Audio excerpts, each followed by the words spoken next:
Mary అనే ఒక బామ్మ బేకరీ నడుపుతూ ఉంటుంది. తన దగ్గర లూనా అనే ఒక పిల్లుంది.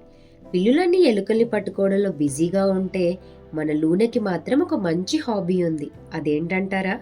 లూనా వంట చేస్తుంది. ఒకరోజు మేరీకి హెల్త్ బాలేదు. లూనాతో ఈరోజు బేకరీ తెరవలేను, బేక్ చేసి ఓపిక కూడా లేదు అని పాపం చెప్పుకొని బాధపడుతుంది.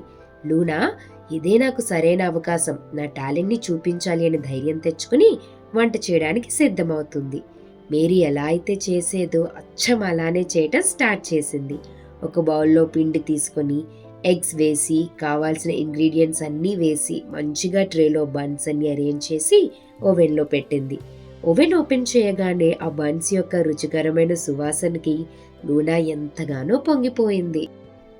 లూనా చేసిన బ్రెడ్ యొక్క సువాసనకి చుట్టుపక్కల జనాలంతా బేకరీ ముందు మూగిపోయారు. అంతట్లో ఆ చప్పుడు విని మేరీ కౌంటర్ దగ్గరికి వచ్చి డిస్ప్లేలో ఉన్న బన్స్ చూసి షాక్ అయిపోతుంది. లూనా చేసిన ఈ పనికి ఆశ్చర్యపోతుంది. ఆ బేకరీకి రోజు వచ్చే కస్టమర్ జాన్ లూనా చేసిన బ్రెడ్ టేస్ట్ చేసి, మేరీ, మీరు చేసిన బ్రెడ్ కంటే టేస్టీగా చేసింది తెలుసా లూనా అని అంటాడు. బయట ఉన్న కస్టమర్స్ అంతా బేకరీలోకి వచ్చి హడావిడి చేసి లూనాకి కుకింగ్ క్యాట్ అనే బిరుదిస్తారు. మేరీ ఇంకా లూనా ఒకరినొకరు చూసుకుంటూ ఆనందంతో పొంగిపోతారు. కుట్టి కథలు.